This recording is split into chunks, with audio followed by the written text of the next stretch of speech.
Before we begin today's session, I'd like to introduce myself. My name is Rob Tasneri, and I'm here to familiarize you with GoToWebinar. Your individual GoToWebinar control panel is located on the right side of your screen. By clicking the orange arrow on the grab tag, you can open and close the panel. To move the control panel, click and hold your left mouse button and drag. To view the presentation in full screen, click the blue screen icon in the grab tag. The audio pane provides audio information. By default, you have joined the webinar via mic and speakers. Click Audio Setup to select your computer speaker or headset devices. If you prefer, you can join the audio via telephone by selecting Use Telephone, and the dial-in information will be displayed, including an audio pin. At the end of the webinar, we will have a brief question and answer session. Please submit your questions via the Questions pane. To access the Questions pane, click the drop-down arrow next to Questions in the GoToWebinar control panel. Simply type in your question in the white box and click Send. We will answer the questions at the end of the webinar. Now I'd like to introduce our webinar facilitator, Scott Sobczak. Scott is a current chairman of the Transit Training Institute Task Force. Thanks, Rob. On behalf of the New York Public Transit Association, it's my pleasure to welcome you to today's webinar titled The Impact of Cell Phones, Texting, Fatigue, and Prescribed Medicines on Driver Safety. This is the first of what's planned to be a series of training and informational webinars on timely transit topics. A special thank you to National RTAP and the New York State Department of Transportation for collaborating with NYPTA to make this program possible. Our presenters today include John Fabian, Chief Investigator of Bus Safety for the New York State Department of Transportation Public Transportation Safety Board. John is a longtime friend of transit and has worked with NYSDOT for over 28 years. With John, our other presenter is Steve Vidal. Steve is Vice President for Safety and Training for MTA, New York City Transit Department of Buses. Steve is a 22-year employee and manages employees for all safety aspects, including safe operation training, defensive driver training, drug and alcohol, and other safety topics. John and Steve's presentation will run through approximately 2:40, when we will take time for some questions and answers and conclude by 3 p.m. Next slide, please. In terms of the material that will be presented today, please note that it is done with the intent that all shared information is true and accurate to the best of the presenter's abilities. The information is to be used as a training guide to help transit systems improve safety, and it should not be construed as a regulation, standard, or legal requirement. Now it's my pleasure to introduce John and Steve. We're going to start with John. Thank you, Scott. Let's begin with the goals of today's program. We start with a discussion of the problem that we are all somewhat familiar with, distracted driving, and more importantly, where that issue is focused today. Then we will move into a three-step approach used to address the problem of distracted driving. 1, developing an effective internal policy. 2, providing employee education. And 3, ensuring effective enforcement. We will end by addressing some additional causes of distraction, such as fatigue, that also require our ongoing attention. If we could plot the issue of distracted driving on a bell curve, we would find that we are still climbing towards its peak. Today's technology is incredible. Unfortunately, where it can have a negative effect, it has been advancing faster than we can put controls in place. The results of that have been devastating throughout all transportation modes, including transit, with multiple injury and fatality accidents. Transit operators have, for many years, been faced with distraction issues. Anything that competes with the cognitive ability to drive safely, meaning the ability of the brain to concentrate. This includes fatigue, rowdy drivers, passengers, prescription medications, unnecessary conversations, or trying to maintain an overly tight schedule. And there's a new global problem, the use of cell phones for talking and worse, texting. This is a dangerous and can be deadly situation. We have the shared responsibility to control it. So why does it matter? Well, the statistics are sobering. Each year, approximately 400,000 people are killed, and more than 3 million people are injured. Vehicle crashes are the #1 cause of death for people ages 1 to 35.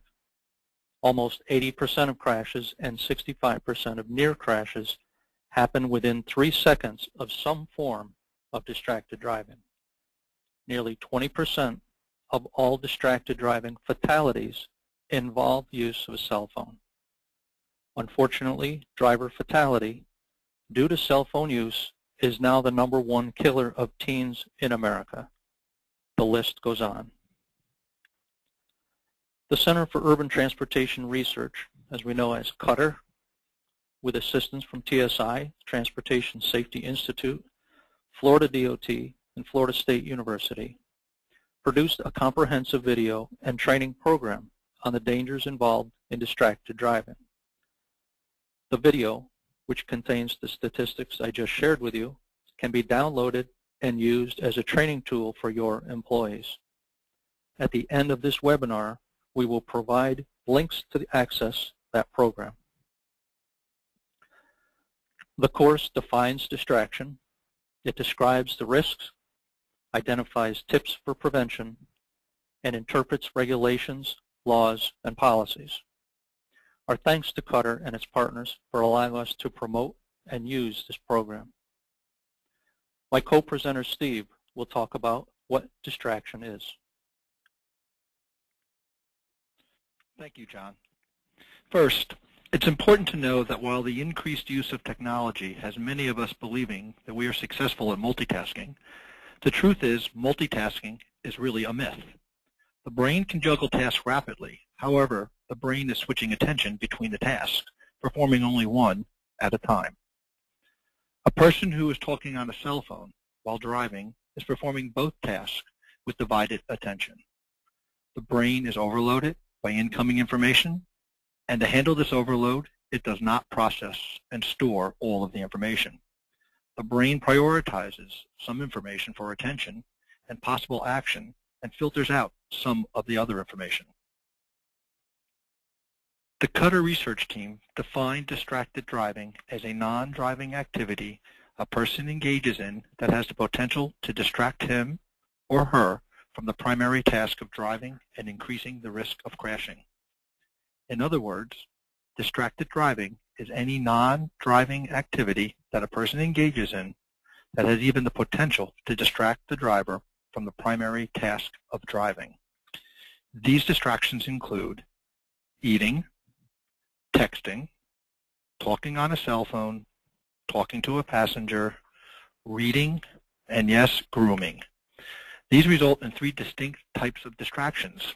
The first is visual distraction, which is when your eyes are taken off of the road. The second is manual distraction, which is taking your hands off of the wheel. And the third is a cognitive distraction, which involves taking your mind off of what you're doing. As we all know, working as a successful bus driver already requires the ability to manage multiple distractions. Unnecessary added distractions seriously compromise safety and put lives at risk. These images depict actual bus accidents resulting from cell phone use and other preventable distractions. John? Over the past couple of months, we've seen a heightened regulatory response by both federal and state agencies. If you are a bus operator in New York State, it's illegal to use a cell phone for texting at any time that the vehicle's in operation. Cell calls are currently legal only if a hands-free device is used, and there are now new proposed limitations on that. These are violations of state DMV regulations. The only exceptions are emergency calls. On the federal side, if you are an interstate bus operator and convicted of doing either of these, you face a federal civil penalty of $2,750 per offense, and the company can be responsible for a maximum fine of $11,000. These are current rules and regulations which a transit company should consider a minimum. You must have your own internal company policy to be effective in this regard. The NTSB recommended to the FMCSA, the Federal Motor Carrier Safety Administration, that they institute a regulation for a complete ban on all cell phone use by CDL holders while in operation. The NTSB expanded their efforts by calling for a first ever nationwide ban on driver use of portable electronic devices, also known as PEDs, which include cell phones, while operating a motor vehicle. They are also recommending a targeted public communication campaign and a high visibility enforcement program to all states. In theory, the same process we are recommending today. Most recently, the NTSB has recommended a companion action to the wireless and electronic associations to what is known as engineering out the risk. In other words, to take the option out of using a PED or cell phone away from the driver. They want to see the development of technology features that would disable the functionality of any PEDs for the driver's compartment of vehicles in motion, again, except for emergency uses. It's a heavy responsibility for transit systems to operate safely. There are key components that can be instituted through internal policies, training, and enforcement. Support from employees and organized labor is crucial and will provide an important and needed emphasis on safety. So let's move into a discussion about how to control the safety risks associated with a transit driver becoming distracted while driving. And to be specific, we are not discussing the liability aspects associated with crashes, rather how to reduce these events from occurring in the first place. This is a shared responsibility of management, employees, organized labor if present, and the safety manager. There are three parts to control this process: developing an effective internal company policy, educating your workforce, and then consistently enforcing your policy. Steve will provide an overview of a successful program that the MTA developed to address driver distraction and cell phone use. Thank you, John. During the last 10 years, New York City has seen the same proliferation in the use of cell phones and personal electronic devices as the rest of the country. While there is very little we can do to mitigate the number of electronic devices used by drivers and the pedestrians who occupy our sidewalks and intersections, all of us in the transportation industry need to focus our efforts on ensuring our operators recognize the dangers and risks associated with distracted driving. Understanding this reality, a significant component of our safety and training programs since 2008 has focused on keeping our 12,000 bus operators off their cell phones and personal electronic devices while operating our buses. Initially, policies at the 3 MTA bus agencies prohibited the use of cellular phones and pagers. Violations of the policy resulted in progressive discipline subject to a collectively bargained appeal process.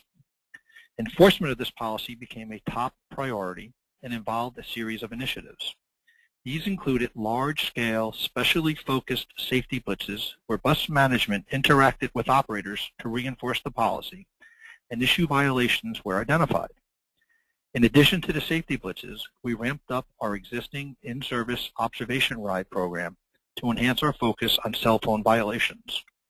Over 2,000 undercover rides were performed annually in both 2009 and 2010.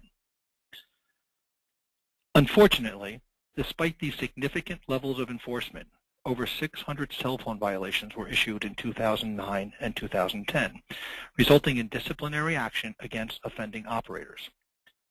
Progressive discipline, which by definition is intended to modify behavior, obviously did not prove to be much of a deterrent. Over 125 operators received multiple cell phone violations. Some actually received 4. And as a result, 16 operators lost their jobs, and another 7 operators were demoted to non-driving positions. Clearly, the policy and our enforcement efforts were not as effective as we had hoped they would be. Too many operators continued to be willing to run the risk of using their cell phone and/or their personal electronic devices while in service. Contrary to our expectation, they did not perceive that their job was really at risk, and I must assume they did not believe their behavior was unsafe. Armed with all this data, we decided it was imperative to adopt a zero-tolerance policy, which we successfully implemented in January of 2011. The policy, available on the Transit Training Institute website, represents a collaborative effort including significant input from our 6 collective bargaining units. Developing an effective internal company policy was just the first step in accomplishing the cultural paradigm shift we were looking for. We needed to educate our workforce. In addition to developing an effective policy, it is critical for your organization to make a commitment to educating your workforce. Educate, then follow up with a consistent and meaningful enforcement program. It is important that your entire workforce understands the policy and is aware of the consequences resulting from policy violations. Our zero-tolerance policy was clear, concise, and without ambiguity. We made sure it was viable and consistent with existing operational and safety policies. Once the program was developed, we took special care to clearly communicate to our workforce and their union leadership the severity of the cell phone and personal electronic device problem and our intent to enforce a zero-tolerance policy. We got that message out in a number of ways. A month prior to the implementation of the policy, the head of buses set the tone with a letter, which was hand-delivered along with an official zero-tolerance bulletin to all employees, enumerating the seriousness of the issue and the potential consequences of non-compliance. At the same time, I hosted a series of meetings with all of our transportation managers to ensure a consistent application and rollout of the policy throughout the 3 bus agencies. Simultaneously, we launched a coordinated awareness campaign consisting of posters and depot shop gates. On your screens, you are seeing our posters, which continue to be displayed throughout our operating facilities. During the period between executive communications to the workforce and the intended implementation date of our policy, we negotiated a comprehensive zero-tolerance agreement with the 6 unions representing our operators. This agreement both acknowledges the need for having a zero-tolerance policy and establishes stipulated concrete penalties for non-compliance, which includes significant suspension time for the first offense and dismissal for second offenders. Believe me, it was tremendously satisfying to work with the presidents of all 6 of our bargaining units as they collaborated on this agreement. Going into our impact bargaining, they understood that in the absence of our being able to craft a zero-tolerance disciplinary agreement, we intended to seek dismissal on any violation of the policy in the first instance.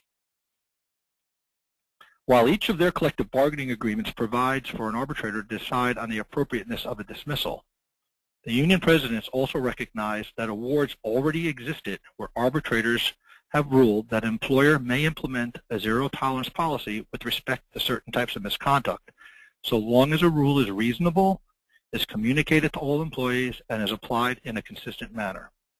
Where these conditions are met, they have ruled that an employer may disregard the offending employee's work history and length of service.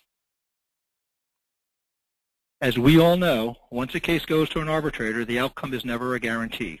However, it was clear to the group assembled that based on the enforcement efforts of the past 2 years, the company would be eminently capable of making a strong argument that our zero-tolerance policy was reasonable. It was obvious from the outset that the collective group shared my frustration with our inability to curb this use of cell phones by our operators despite the overwhelming amount of enforcement. Overshadowing all of this was the reality that the use of cell phones continued to pose a substantial safety issue. Once the unions were convinced that the company was firm on moving forward with our zero-tolerance policy, The unions indicated their primary concern was protecting their members who are first-time offenders from being subject to dismissal. In reply, we entertained a two-strike policy so long as the penalty for the first offense would truly serve as a deterrent to the workforce. After the parties agreed on the two-strike policy, the bargaining sessions focused on tightening several ambiguities. It was then agreed to and adopted, resulting in a more enforceable policy. Following our successful impact bargaining, communicating the policy and educating the workforce was undertaken as a joint labor management effort. The union conducted formal and informal shop gates at all of their locations, distributed zero-tolerance buttons for their members to wear, and incorporated the zero-tolerance policy into several of their union newsletters. As operators are cycled through our training center annually, they receive distracted driving awareness training and are reissued the zero-tolerance bulletin. Posters and banners from our zero-tolerance information campaign continue to adorn swing rooms and common areas throughout the organization. After you educate your workforce, you have to enforce the policy. And enforcement of the new policy included the continuation of our safety blitzes and in-service observation rides. During the first year, we conducted 1,800 in-service observation rides, which resulted in an 82% reduction in the number of cell phone violations issued. As the zero-tolerance policy matures, our workforce continues to gain an appreciation for the fact that every time they pick up their cell phone while they're in the driver's seat, they are taking a serious safety risk, that they're also risking their livelihood. Through the first 2 months of 2012, the rate of cell phone and personal electronic device violations continues to drop, showing a 50% reduction over the same period of 2011. Many of my peers have described my campaign to eliminate the distractions caused by the use of cell phones and personal electronic devices from our daily operations as an obsession. I prefer to call it a passion. We all hold the public trust to safeguard the public, and as an industry, we need to remain vigilant and do everything possible to remove these distractions from our driving environment. Thank you. Thank you, Steve. That was very informative. Thank you also for allowing folks to use your policy and educational posters as resources. Let's discuss another distraction issue, fatigue. Okay, so why is fatigue a danger if you don't fall asleep at the wheel? Well, according to our scientific professionals, being awake longer than 24 hours and driving is the equivalent of driving with a BAC of 10%, of 0.10%, well over the legal limit of intoxication for a CDL driver. And what about if you do fall asleep?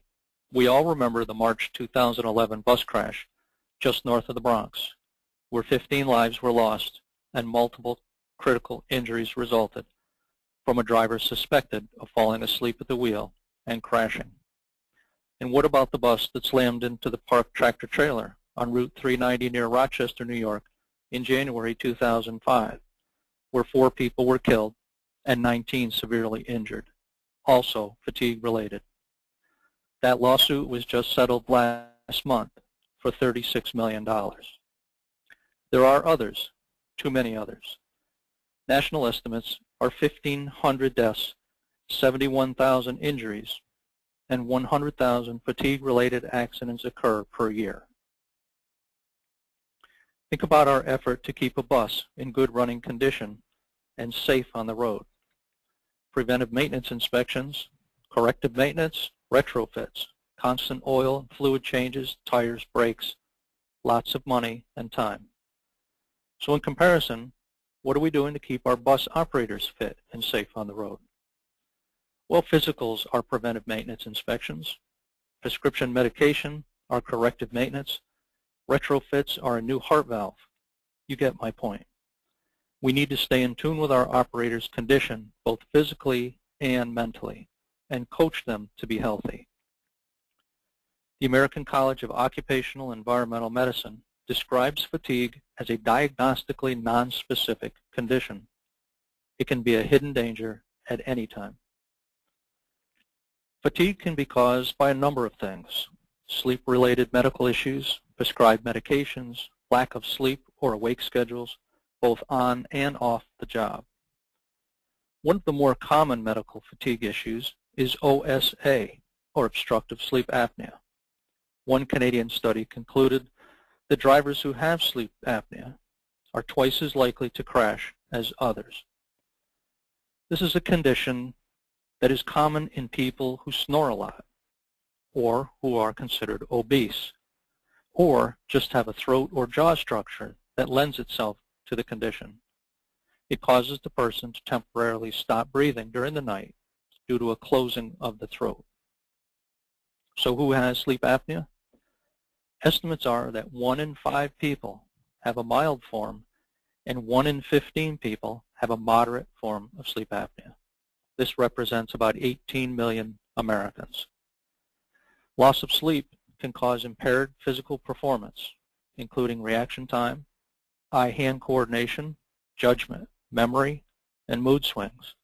All these things are very important to a transit bus operator to drive safely. Please be sure to download the additional information on fatigue made available at the end of this program. Fatigue and distraction can also be symptoms of some prescription medications. Do your employees understand it is dangerous and unacceptable to drive in an overtired state of mind?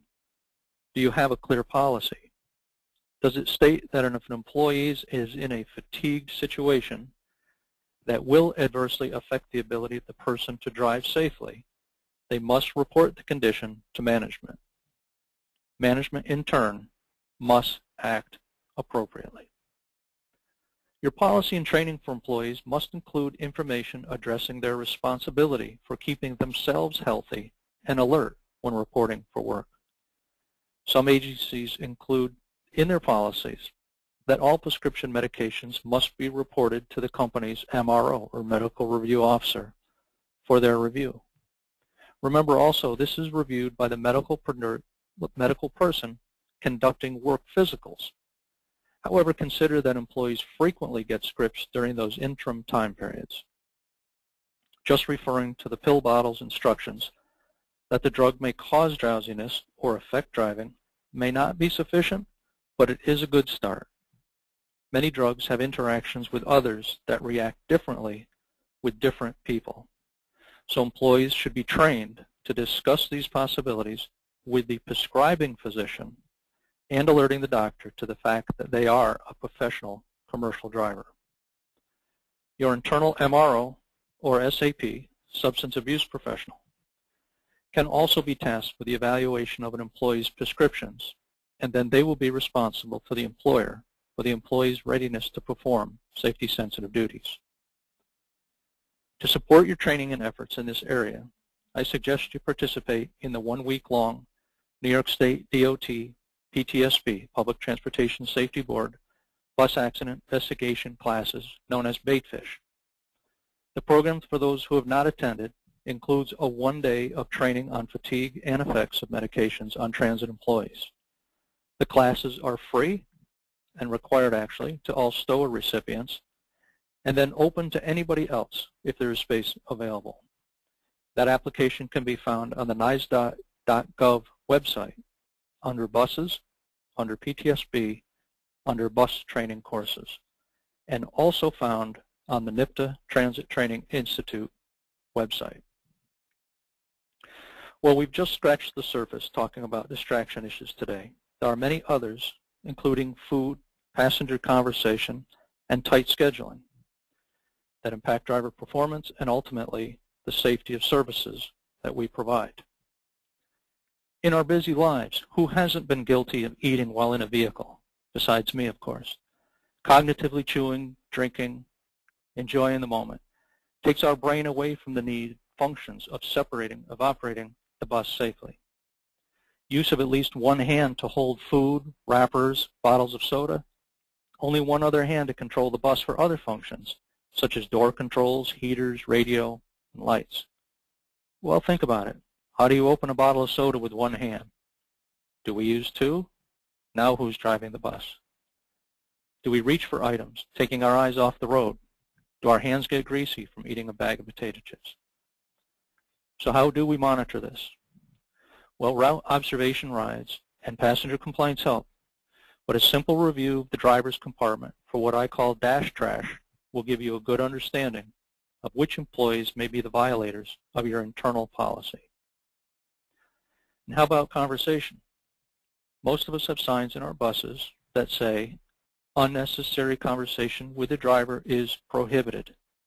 That sign, of course, is for the passengers, not to put additional pressure on the bus operator. And it discourages a passenger from chit-chat with the bus operator.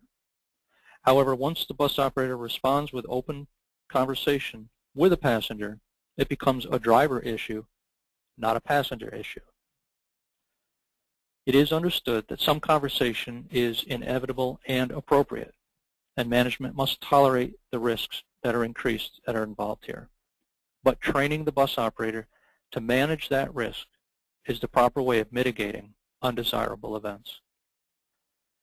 Not unlike the other distraction issues discussed today, passenger conversation and food distractions require a few things. One, an understanding of the issue as it relates to driver performance. 2, the development of an effective and intelligent policy. 3, the education of your workforce. 4, enforcement. And 5, a regular reevaluation as these matters evolve and change over time. That last point is something that I find when doing site reviews that is far too often overlooked. I have 5 slides of resources which will be emailed to you by the end of today.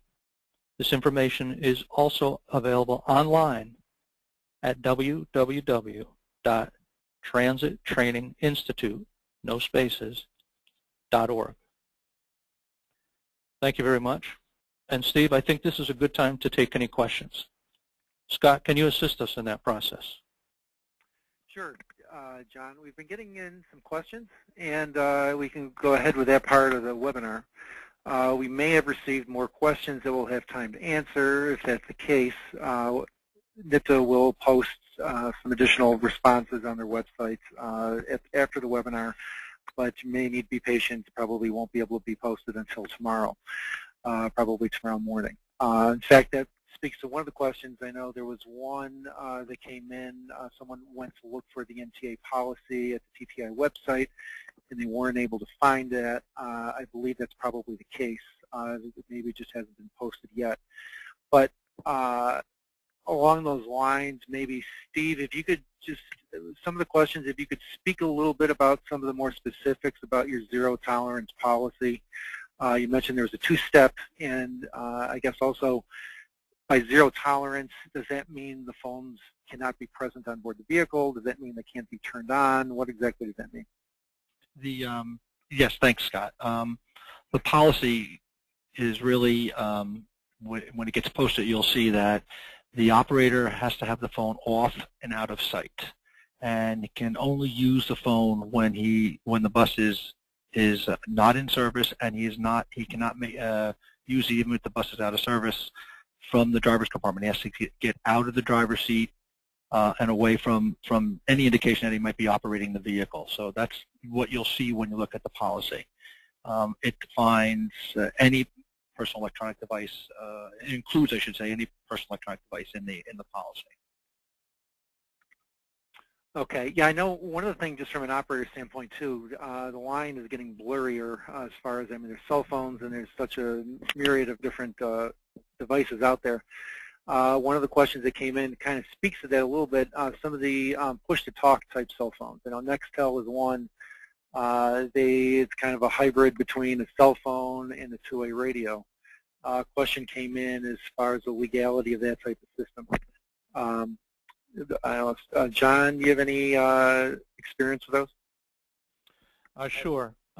Generally, as far as I know right now, that the federal government does not consider a two-way radio as a cell phone, so that is permitted. However, I believe that the New York State law may be written differently on that. And I was speaking to some folks with our New York State DMV, and two-way radios or two-way communication devices are included in the definition of a PED. And in New York State, a PED, including cell phones and such, is not allowed to be used for texting or unless it is an absolute hands-free device. The issue of Nextel did come up in our conversation, and it is a little bit of a gray area. I do not have a specific answer that I'm willing to give you, and I think that perhaps the New York State DMV website might be a better place to look for more specific information on that.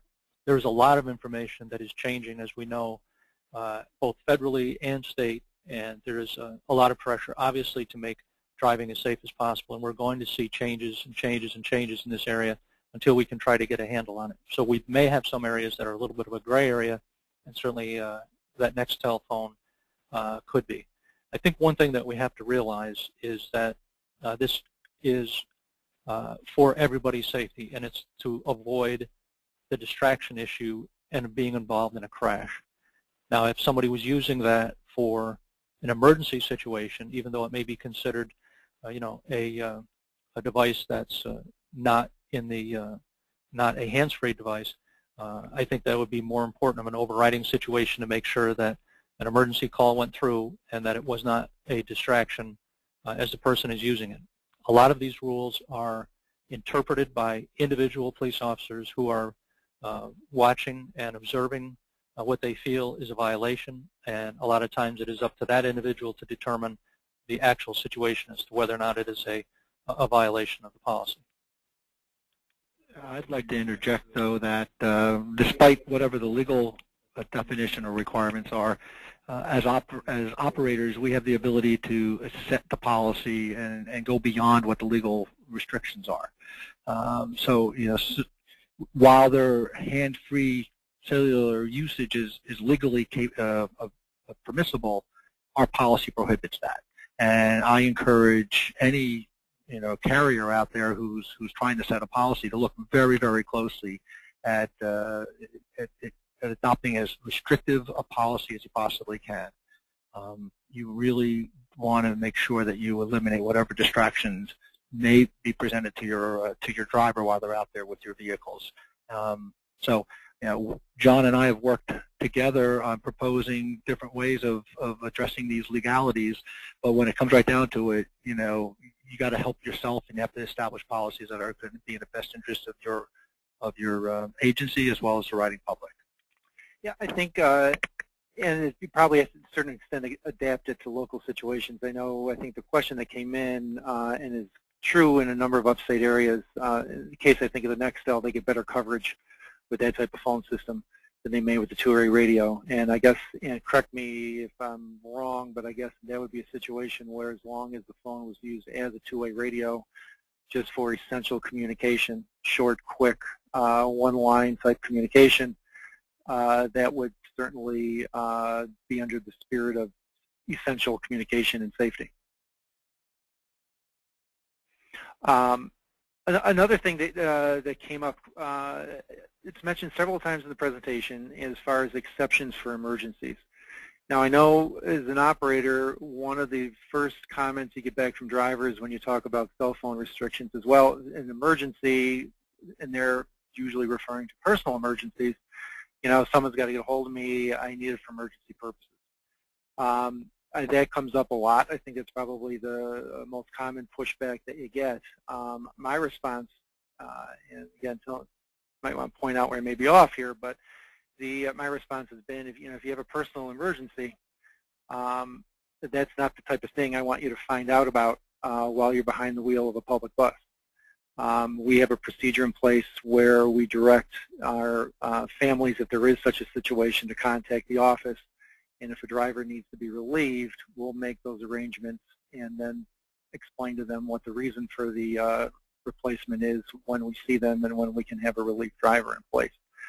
It doesn't come up a lot, but that has worked for us. But I don't know, John, Steve, maybe if you could speak to that a little bit. Yeah, I would agree with you. You know, when we're dealing with the disciplinary end of the violation for use of the cell phone, there's generally a good reason in the mind of the operator while he was on the phone. You know, his wife's pregnant and he's expecting a call, you know, that she's going into labor. You know, they have a child who's going home unattended, and they just wanted to make sure that the child got home safely. You know, in dealing with, you know, with our marketing units, was really important for us to restate there have been existing policies and procedures in place, just as you said, Rob, to communicate with our workforce, or for their families to communicate with them, so that we can make sure that it doesn't present an unsafe situation when they're getting notified of these emergencies. And I can be honest with you, when these cases end up in front of arbitrators, they're not sympathetic to the emergency aspect of the explanation for why they were using the cell phone, because we've made it very clear that that's not what we want them doing. And if you look at our bulletin on the policy, there's clearly defined in there what we expect their family members to do if there's in fact an emergency that we need to contact the operator. Okay, I see we have another question about any suggestion that the federal regulations are looking to craft regulations for intrastate operators, specifically public transit entities, many of whom are not regulated by a federal motor carrier. My understanding is, I guess that's beyond the purview, but John, do you have any thoughts on that? Well, certainly the feds under FMCSA have actually included some interstate operators in their new rule, and those are not associated with bus operators. Those are hazardous materials haulers. So they have looked at it, and they have looked at areas where they have their control as far as their agency goes. As far as the public agencies within New York State, because they are intrastate, right now the laws that are affecting that are those laws that are passed and enforced by our New York State DMV regulations. We're getting a number of questions about some of the statistics that were used as far as crashes and those that can be attributed to cell phones or other type of distractions. Is there a good source or a particular source, maybe the NTSB or something that has that you use for this, John? A lot of the sources that we used came from the Cutter video, and there are certainly in their program they will show you where those statistics came from. I know some of those may be global statistics because this information is widespread and is a global issue, and some of these may be globally attributed to the types of fatalities and injuries that are seen globally. Okay, and I know in the NYPTA will post that on their website probably by the beginning of the day tomorrow, so that viewers with an interest will be able to see the whole video, and it'll be contained in there. Is there any? There's a number of systems with zero tolerance policies. Is there anywhere, John or Steve, a place of best practice or model policies? Is it included in some of the Cutter material, or a place that people could go to get the model? There's actually a Transportation Research Board synthesis going on now that when it's released will basically be a compilation of best practices. And so the group is in the process of accumulating them and getting all the data together, and I would expect that would be released probably sometime toward the end of the summer. But there's an effort afoot right now to do exactly that. And that when that comes out, I know the association will post a link or have information about that for that type when it is available in the summer. That's something. Yeah, that's historically how that gets disseminated. The other thing that comes up, and seems it's logical to extent, but with the electronics industry is such an evolving business, there's always new things that are coming out. One of the issues I have heard some people having any kind of electronic device obviously extends beyond phones. I think we crafted our policy. We tried to make sure it was broad enough that it wasn't just explicitly a cell phone. You have iPads, different things, games that people play that's clearly just as much a distraction as a telephone conversation or a text. Clearly, Scott. Let me just read you right from the New York State regulation as to what they consider a portable electronic device. And that is anything that is defined as a handheld mobile telephone, personal digital assistant, which is a PDA, handheld device with mobile data access, a laptop computer, a pager, broadband personal communication device, two-way messaging device, which is what we talked about, two-way radios and Nextel within New York State. And this is New York State that I'm reading you about. Electronic game or portable computing devices. Okay, so all of those are actually under the definition of what a PED, or portable electronic device, is. Yeah, and that might be helpful too, John. I think if we posted that as well, because I think for operators when they're posting a policy, to be able to hang their hat on, this is the source of this federal regulation or this federal guidance, that this isn't something that they just pulled out of their hat. There's a base. This is the basis that was used for it. That can come in pretty handy. Absolutely. I will post that, and I will also post some new information in case people don't know, in New York State, that texting while driving is now a 3-point violation instead of a 2-point violation. It is also a primary offense, and also is illegal use of a PED, which includes cell phones, which would be handheld cell phones, as a primary offense. A primary offense is one that a police officer or an enforcement person can make a stop for and write a violation on without seeing any other type of violation. It used to be that a cell phone violation could only be, there could only be the violation written if there was some other violation witnessed at the same time. So that would be considered a secondary offense. And so now, because of all of the, clearly the distraction issues that have become so prevalent, and there's so much knowledge out there now, cell phone, texting, any of these are now in New York State primary offenses, which means anybody can be stopped by an officer and written a violation, for the first time without ever having any other type of violation witnessed. Okay. See, we have a question coming in inquiring if there are any DVDs available that might be used for operator training sessions to reinforce the dangers, maybe similar to kinds of defensive driving type videos there. Are either of you familiar with a good source for those things?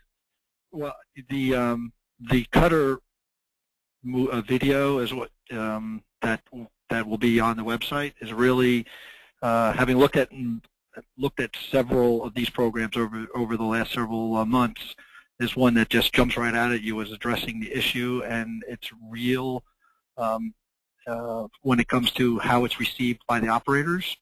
So I would take a look at that. Cutter actually, in addition to developing the video, created as with the same video material, they created a computer-based training program, as well as an instructor-led program. So if you go onto their website, and you can pick either of those to look at, and they're pretty generous with how they're allowing people to insert their own company policies into their training program. So I would look at that first, and then if you Google distracted driving and transportation issues, you'll find other ones. But to be honest with you, that Cutter one is the best one I've seen in quite some time. So I would go there first. The other thing, I noticed that there was a question regarding a policy for family members contacting the agency. We spoke about this a little bit earlier, but prior to the advent of cell phones, every company should have had a mechanism or a procedure that was communicated to their employees for the members to be able to contact them.